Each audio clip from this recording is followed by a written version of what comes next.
Baik, selamat siang bagi kita semua. Kita masuk pada mata kuliah bimbingan proposal hari ini ya. Sebentar, ini foto saya agak error dia. Perbaiki dulu. Oke. Wah, masih sama. Masih tetap ya.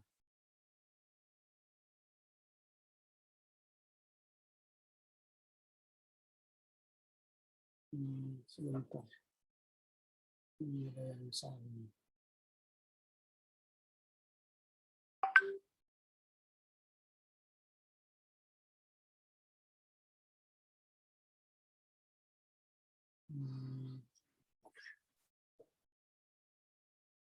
Oke. Ya, ini sudah. Oke. Baik, sambil menunggu teman-teman, ada beberapa catatan yang harus saya sampaikan berkaitan dengan perkuliahan kita ya. Yang pertama itu soal absensi, soal keahlian kita. Ini minggu terakhir bagi kita untuk memperbaiki KRS dan mengisi KRS. Sehingga minggu depan tidak ada lagi kesempatan bagi kita untuk memperbaiki KRS. Nama-nama mahasiswa yang terdaftar di portal lah yang akan menjadi bagian dari proses kita satu semester ke depan. Jadi nama-nama yang tidak ada di portal dosen atau di absensi, mereka tidak akan berhak mendapat pengajaran dari kelas saya. Artinya nanti dia tidak diizinkan dalam proses perkuliahan karena tidak ada gunanya, karena dia tidak akan mendapatkan nilai pada akhir semester. Kita ada 32 di ruang Zoom, tambah saya 33, berarti 32 lah yang mengontrak mata kuliah ini dari saya. Lalu itu akan saya cocokkan ke daftar absensi yang ada pada kita. Nah, sambil menunggu teman-teman, saya akan bacakan nama-nama mereka yang sudah mengontrak mata kuliah ini, dibuktikan dengan terdaftarnya mereka di portal dosen dan di absensi perkuliahan. Ya, yang pertama itu ialah saudara Andre Stumpul, kemudian Andre Win, jadi Andre Stumpul tadi, yang kedua Andre Win Sinaga, kemudian Bella Lampu Bolon, kemudian Betsda Laurentina, baru Chandra Bastam Tastipu, Burisma, Dian Agave Napitu, Emi Sunita Girsang, Evan Jonathan Sinaga, Philadelphia Ginting, Gideon Mainal Jai, Gloria Saragi, Ike Surbakti, Imaniar Setinjak, Jessica Ninggolan, Johannes Malango, Melin Tiolenta Pitauli Manado, Melisda Napitu, Nelly Purba, Neni Raniati Tarigan, Nila Tarigan, Resti Siagian, Reksi Cidabalok, Rocky Cidalahi, Suryani Deborah Damanik, Teresia Tambunan, Firma Siahaan, Widya Helena Purba, dan Yosua Nadia. Itu berarti ada 29 orang. Kita ada 29 di portal resmi, sementara di grup WA kita ada berjumlah 32 orang. Ini 33, kurang saya satu orang menjadi 32. Jadi 32 kurang 29, berarti kan ada 3 orang lagi yang belum memastikan masuk di kelas saya. Jadi mumpung ini masih minggu terakhir, silakan lakukan proses registrasi dengan pengisian KRS. Mungkin kita menganggap bahwa saya tidak punya uang penuh untuk membayar uang kuliah semester ini. Boleh, sudah ada solusinya. Nanti pergilah atau buatlah surat ke wakil 2, lalu minta supaya kita membayar secara cicilan. Nanti dia akan izinkan, lalu isi KRS-mu, maka nanti proses studimu akan berjalan. Mumpung minggu ini masih bisa. Kalau minggu depan, nanti portal dosen akan ditutup dan portal mahasiswa ditutup. Sehingga kamu tidak bisa mengisi KRS dan tidak bisa mengikuti perkuliahan dengan saya. Ini yang pertama. Pertanyaan saya, apakah ada di antara kita yang belum mengisi KRS-nya yang sudah gabung dengan kita hari ini? Ada? Nah, kita hadir di Zoom ini sekarang saya lihat ada 28 orang, tambah saya 1 orang menjadi 29. Berdasarkan portal dosen ini, kita 29, berarti tambah saya 30. Seharusnya kita sudah harus hadir di Zoom ini 30 orang. Oh, ini sudah hadir 30. Oh, ini berarti sudah pas. Kita 30 orang. Oke, berarti sesuai dengan portal dosen itu, bahwa kita sekarang sudah pas 30 orang. Berikut hal yang kedua yang mau saya sampaikan ialah soal keikutsertaan kita dalam proses mengajar. Seandainya kita hadir di onsite ya, tatap muka di kelas, maka kita akan resmi artinya kita berpakaian yang resmi. Nah, kalau ada di antara kita nanti yang berpakaian tidak resmi, pakai kaos oblong, maka dia juga akan saya remove dari ruangan ini. Maka di awal perkuliahan saya akan suruh kalian buka kamera, on cam. Silakan buka kamera, supaya saya pastikan kalian kuliah resmi dengan saya. Sama seperti di kelas, kita ini berpakaian resmi. Tidak mungkin saya buka baju di kelas, atau pakai kaos oblong di kelas. Maka setiap orang yang bersama dengan saya di Zoom harus pakai pakaian resmi. Yang tidak pakaian resmi nanti saya remove, di awal saya remove dari Zoom ini. Karena itu saya minta kita sekarang buka kamera, on cam. Saya lihat dulu siapakah kita yang memang serius bertemu dengan saya di ruangan ini. Silakan buat kameranya biar saya lihat. Dan siapa yang tidak pakaian resmi, saya katakan tadi saya akan remove. Karena ini bukan perkuliahan yang tidak resmi. Ini saya record ya, saya record ini, saya rekam bahwa bukti saya mengajar kalian dengan resmi dan tidak abal-abal ya, bukan mengada-ada. Saya ini resmi ditugaskan mengajar kalian secara virtual, secara daring. Berarti harus terbukti bahwa saya mengajar kalian dengan SOP pengajaran di kampus kita, bahwa setiap mahasiswa yang belajar di kelas harus pakai pakaian resmi. Silakan buka kameranya. Rocky, Emi, Ike, Betsada, Bella, Regina, Betsda, silakan dibuka. Sudah, ini di oke, ini di halaman pertama sudah terbuka semua ya. Oke, di halaman pertama sudah terbuka semua dan semua di halaman pertama pakaian resmi ya. Halaman kedua, Ike, Regina, Gloria, Suryani Deborah, silakan dibuka. Yosua Aries, Roxy Sidabalok, silakan buka kameranya. Melisda Novelita Nafitu, silakan buka kameranya. Meli Doria Purba, Gloria Margaret, Ike, halo, silakan dibuka. Ini belum kelihatan ini, mereka-mereka yang sama si Melisda. Ike Surbakti sudah, Yosua Aries, Gloria. Nanti ini kalau nggak terbuka, saya juga remove. Kalau nanti kita sudah saya lihat semua, baru kita proses kuliah.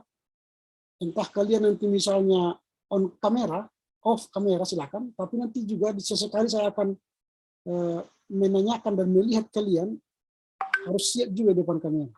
Jangan nanti pas kuliah dimulai, kalian tidur, bahkan ngorok. Nggak mengikuti saya kuliah, ada yang jalan-jalan misalnya. Oke, halaman kedua tadi belum semua terbuka ini. Gloria, belum buka ini. Yosua Aries, Melisda Novelita Nafitu, bisakah mendengar saya? Melisda tadi lagi ke kamar mandi. Maaf Pak sebelumnya Pak. Yosua dari saya Yosua Pak. Silakan. Lagi di kampus kami ini Pak. Saya Dia kamar posisi mandi. tadi Pak. Silakan. Saya tadi Yosua Pak lagi kerja Pak. Kerja apa maksudnya? Jadi memang saya Pak. Ya. Lagi kerja tadi Pak. Kerja apa? Memang lagi pakai kaos Pak. Minta maaf sebelumnya Pak. Ini kuliah resmi loh. Enggak ada istilah minta maaf. Ini kuliah resmi. Andai kan Anda datang ke kampus kuliah on-site, itu kan Anda harus pakai pakaian resmi. Tidak ada istilah saya kerja, ini kuliah. Anda pilih kerja atau kuliah. Ini bukan main-main. Jadwalnya sudah disusun lama ini kan. Sudah dikasih ke kalian jadwal perkuliahan, bukan kemarin dikasih. Ini siapa tadi belum buka ini? Siapa tadi yang belum buka? Sudah buka semua ini. Villa Ginting udah mana? Villa Ginting Jawa.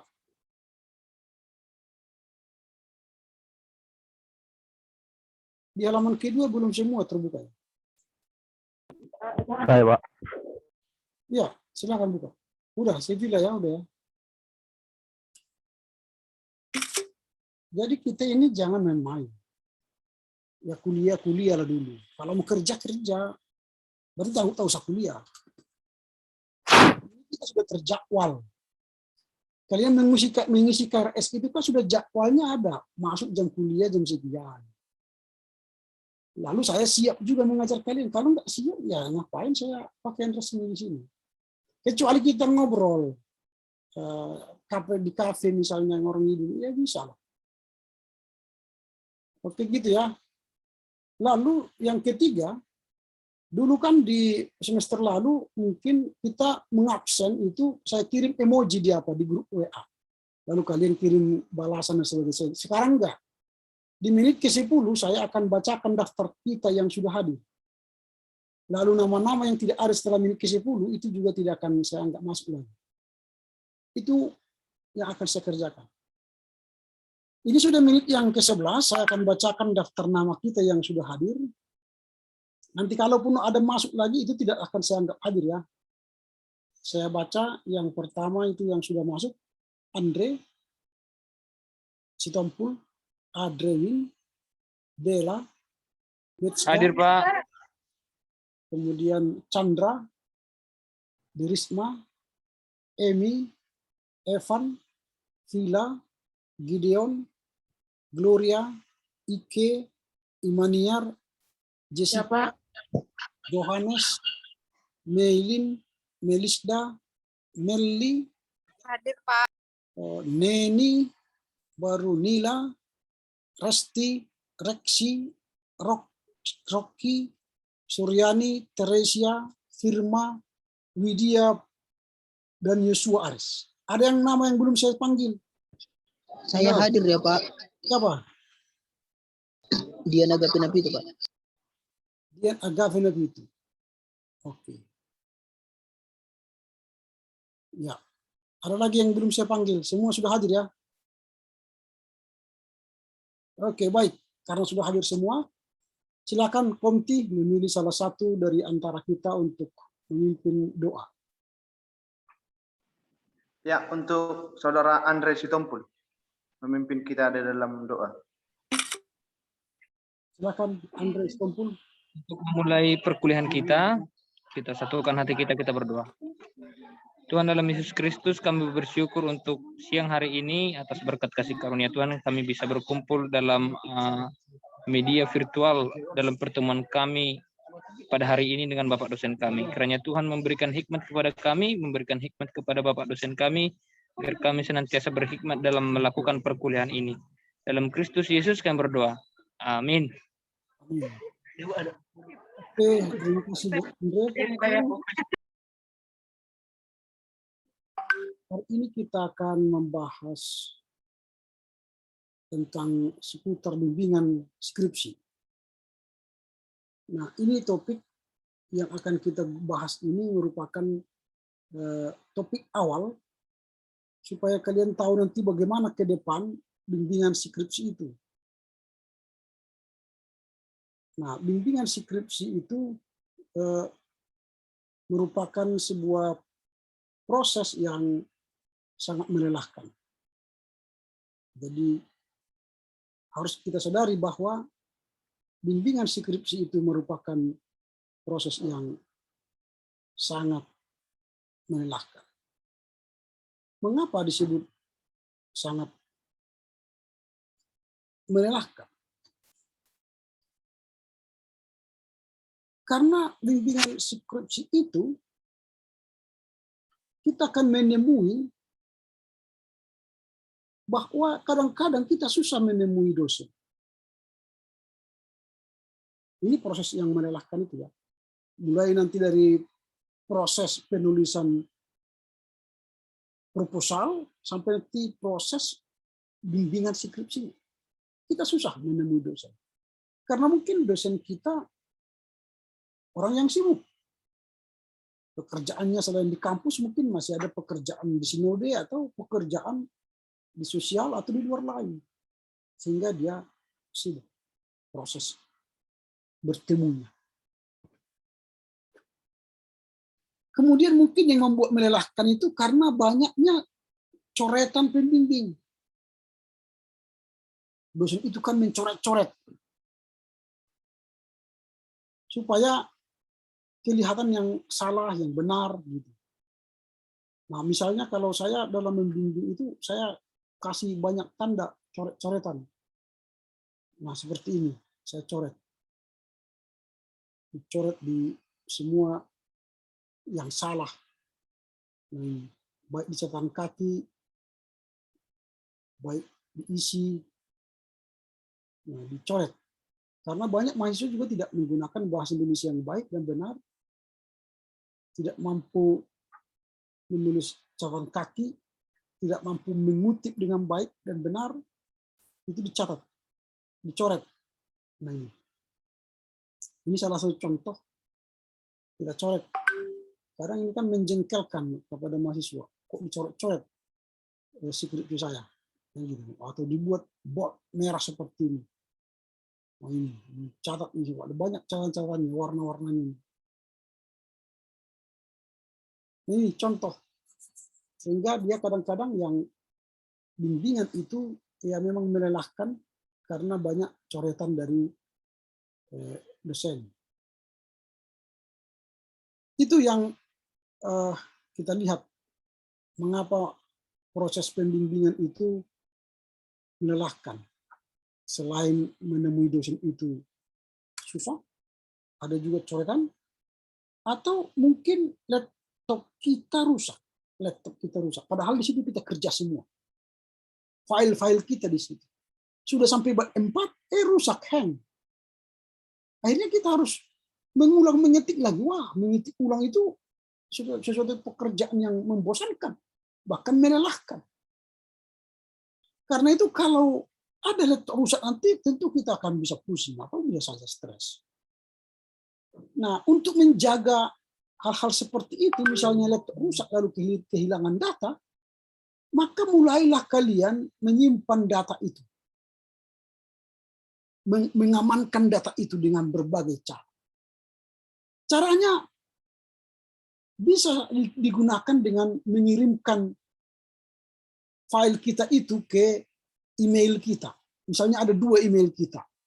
Dari email yang satu kirim ke email yang lain. Supaya dia tersimpan di sana. Misalnya saya seperti ini. Di email saya kirim dari email satu, misalnya disertasi, abstrak. Kemudian daftar singkatan, disertasi, ini kan semua kita kirim. Supaya nanti ketika dia hilang, jangan-janganlah hilang misalnya, tapi ketika dia mengalami trouble, ini kan bisa kita download. Kita klik begini kan. Lalu kita isi di semua kan, ini semua disertasi saya. Tersimpan di sini. mulai dari awal sampai akhir. Ini bisa di-download sehingga tidak capek. Kalaupun laptop kita rusak, file kita tersimpan. Itu kita kirim melalui email kita. Jadi nanti selesai proposalmu atau bab 1mu, bab 2mu, simpan di email. Kirim ke ke emailmu yang satu. Berarti ada 2 email kita. Kan itu. Atau mungkin kalian simpan di apa? Di Google Drive. Google Drive itu bisa menyimpan banyak data. Misalnya ini, My Drive. Kalau yang gratisan itu ada 15 giga. Tapi yang berbayar, misalnya saya ini kan berbayar ini, 200 giga ini. Ini 200 giga. Yang 200 giga itu pun sudah saya gunakan 134 gigabyte kan. Di sini semua sudah lengkap data-data Google Drive ini. Misalnya saya klik misalnya tentang STT, nanti akan muncul data-data saya di data di file satu folder ya, masih satu folder itu. STT. Itu nanti akan muncul data kita ini semua di sini. Ini data. Saya simpan di sini.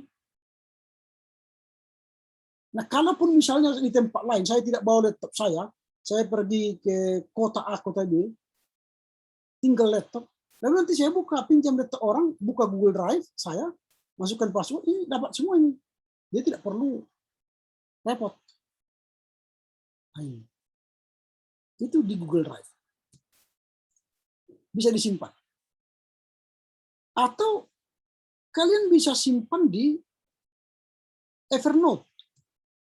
Ini Evernote. Nah, semua ini data saya ada di sini. Evernote. Ini Evernote ini tidak ada yang gratisan. Semua data bisa di sini. Misalnya tentang data STT, saya sudah simpan di sini. Misalnya cari STT, ini STT bisa ada. Klik, maka dia akan muncul nanti semua data saya yang berkaitan dengan STT pusat pemilihan di sini. Nah, ini contoh penyimpanan data. Selain data di email, Google Drive, bisa juga di Evernote. Nah, banyak hal cara menyimpan data kita. Supaya jangan kita pusing ketika menulis skripsi, ketika materi kita atau laptop kita hilang. Itu ya. Jadi berbijaklah menggunakan laptop supaya ketika kehilangan laptop atau data kita punya data lain, cadangan. Yang membuat melelahkan itu lagi itu karena kurangnya referensi penelitian. Dia menulis skripsi tapi buku-bukunya tidak begitu banyak. Dia tidak menguasai referensi. Karena dia kumpulkan referensinya pada saat menulis skripsi. Padahal yang baik itu jauh sebelum menulis skripsi dia sudah kumpulkan data-data. Ini membuat melelahkan. Atau berbagai masalah lain. Mungkin masalah pacar, masalah orang tua, masalah dana, masalah pelayanan, masalah teman, dan sebagainya. Itu melelahkan dalam menyusun skripsi. Jadi hati-hati, persiapkanlah dirimu menghadapi seluruh masalah itu. Sehingga tidak akan membuat kamu gentar, karena kamu sudah belajar melihat di depan nanti ketika semester depan kalian menulis skripsi. Nah, kemudian nanti kalau kita melihat bagian ini, kita sebagai mahasiswa akan menulis paper-paper kita. Mulai dari proposal, nanti bab 1, bab 2, bab 3, bab 4, bab 5, daftar pustaka, daftar singkatan, kata pengantar, abstrak, dan sebagainya. Itu akan kita tulis. Maka kerja kita ialah tulis terus. Mahasiswa ini terus harus menulis terus. Lalu apa yang ditulis, kasihlah ke dosen. Supaya apa? Dosen membaca. Nah, kalau dia sudah baca, dia akan kasih koreksinya nanti kepada kita. Lalu yang kita koreksi itu, yang dikoreksi dosen itu, kita kerjakan lagi, lalu kita berikan lagi kepada dia. Terkadang dosen tidak puas dengan apa yang kita koreksi, dia kembalikan lagi, periksa lagi katanya. Inilah nanti berulang-ulang, kirim lagi perbaikannya. Maka sampai pada akhirnya nanti kita akan mendapatkan hasil terakhir. Ini yang melelahkan sekali. Jadi bimbingan itu sangat melelahkan. Jadi ada proses yang panjang. Nah, supaya jangan melelahkan nanti dalam rangka menghadapi skripsi itu, ada beberapa tips atau trik yang harus kita lakukan supaya jangan melelahkan kita dalam menyusun skripsi. Yang pertama itu pahamilah prosedur pelaksanaan bimbingan skripsi. Nah, di bawah ini ada bagan, ini bagan dari perguruan tinggi lain. Nah, bagan kita nanti tentu ada bagan kita ya. Bagan kita ialah seperti ini. Nanti mahasiswa itu menulis topik atau mencari topiknya. Lalu dia konsultasi dengan dosen pembimbing, calon dosen pembimbing. Dia konsultasi dengan calon dosen pembimbing. Kalau misalnya saya pilihlah ilmu agama, atau misalnya saya pilihlah dogmatika, maka saya akan pergi ke dosen dogma, berbincang-bincang, menawarkan rancangan judul. Misalnya dogmatika perjamuan kudus menurut Luther. Baru pergilah misalnya ke Pak PM kan, Pak, saya rencana semester depan akan menulis dogmatika, judulnya perjamuan kudus menurut Luther. Oh, bagus itu, bagus. Ini ada buku saya, baca-baca ini ya, ini nanti pakai dalam kerangka teori. Wah, itu kan enak. Artinya mulai sekarang, ini walaupun kita masih kuliah bimbingan program skripsi, kalian sudah menulis, sudah mulai merancang dan mencari hubungan atau menjalin hubungan dengan calon-calon dosen pembimbing. Karena kalian sudah tahu apa yang menjadi mayor kalian, apa yang menjadi skripsi kalian. Jangan nanti semester depan ketika kalian sudah disuruh mengumpulkan skripsi baru, skripsi baru di situ kalian cari-cari judul, itu terlambat itu. Sekarang mulai. Konsultasilah dengan mereka. Setelah konsultasi nanti setujulah misalnya tadi pandangan Luther menurut Luther, maka masuklah dia pada penyerahan seminar, penyerahan proposal kepada kampus, lalu nanti ada seminar proposal. Setelah seminar proposal, dirapatlah dosen, ditetapkanlah dosen pembimbing. Nah, setelah ditetapkan dosen pembimbing oleh kampus, maka keluarlah nanti surat penetapan pembimbing. Nah, setelah keluar surat penetapan pembimbing, sejak itulah baru nanti masuk proses pembimbingan. Nah, surat penetapan pembimbing itu harus kalian bawa. Bawa kemana? Kepada dosen. Dulu kalau di kampus, kalau misalnya kita bimbingan secara langsung, itu kalian bawa ke ruangan dosen yang bersangkutan. Sekarang mungkin cukuplah kalian kirim melalui WA. Tapi tunjukkan surat itu. Misalnya surat itu seperti ini. Nah, ini suratnya. Kalau kalian sudah lulus seminar proposal, disetujui, keluarlah surat pembimbingan, ini dari kampus, kepada yang terhormat, kami diharap sesuai dengan rapat keputusan dosen, maka bersama ini kami beritahukan bahwa Bapak sebagai pembimbing kedua dari Saudara Rances Sinaga. Perlu kami sampaikan bahwa dosen pembimbing utama ialah Jadiawan Pranginang. Ketentuannya disampaikan di sini. Nah, kalau sudah menerima surat ini, jangan simpan di kamarmu lama-lama. Jangan simpan. Tapi segeralah menjumpai dosen pembimbing itu, bicaralah soal pembimbingan kalian. Supaya apa? Supaya proses ini berjalan. Proses pembimbingan ini sudah berjalan. Karena waktu yang diberikan kepada kita sejak SK atau surat itu keluar adalah 6 bulan. 6 bulan itu sudah mulai nanti mengerjakan skripsi dan akhirnya nanti disetujuilah naskah skripsi itu secara keseluruhan di sini, lalu dikirim ke kampus, lalu kampus nanti akan menjadwal ujiannya, lalu nanti akhirnya ujian skripsi. Atau kalau di tempat lain disebut dengan pendadaran atau meja hijau. Nah kalau sudah selesai itu ya sudah selesai, tinggal menunggu ujian. Itu yang harus kalian sadari. Siapkan prosedur, harus paham prosedur ini. Nah kalau itu sudah paham, prosedur sudah paham, maka kita masuk kepada bagian yang kedua. Apa itu? Hubungi dosen pembimbing dengan sopan. Dengan membawa surat itu tadi, hubungi dengan sopan. Dengan sopan berarti sikap kita baik, bertutur kata baik. Kalau nanti misalnya tahun depan, semester depan kalian datang pada onsite ya bertatap muka, berarti harus pakaian yang rapi, menggunakan bahasa Indonesia, karena tidak semua dosen nanti mengerti bahasa daerah kita. Atau kalau mau pakai SMS, WhatsApp, telepon, Telegram, pastikan kita menggunakan bahasa yang baik dan kalimat yang harus sopan. Nah, banyak mahasiswa ya tidak menyadari ini. Mengapa proses pembimbingan lama? Karena bahasanya, kalimatnya tidak sopan, tidak menggunakan ejaan yang bagus atau tidak menggunakan kalimat yang baik. Misalnya saja ya, kalau saya dulu bimbingan, setelah saya mau mengirimkan karya saya atau bab yang sudah selesaikan, saya buat begini.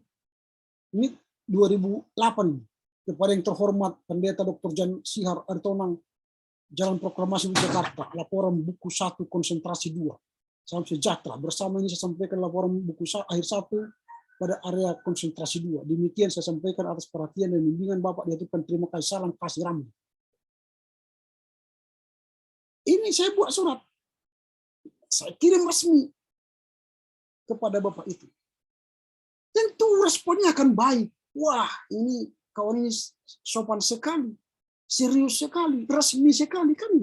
Tentu dia akan membaca, memberi masukan, mengkritik atau menambah wawasan kita. Itu yang terjadi. Tapi kalau misalnya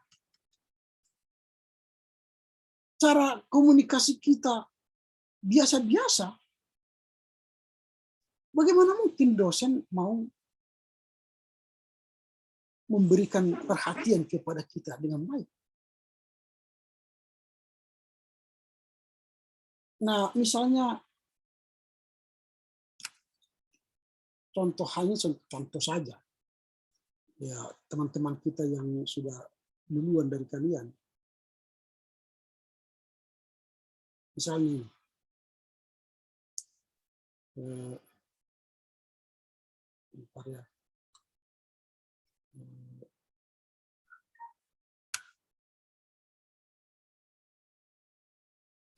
apa ini yang kita lihat dulu.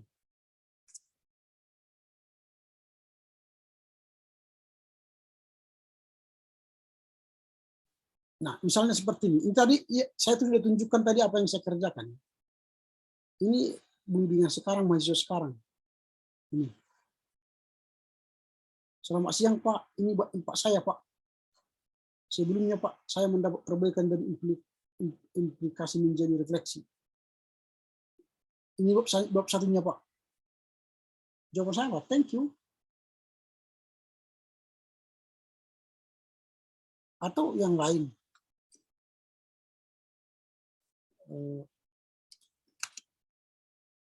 Contoh. Ini contoh-contoh. Ini bahan perbaikan sikap saya Pak. Mohon bimbingannya. Oke. Selamat sore Pak, ini bahan sikap saya. Enggak ada yang resmi.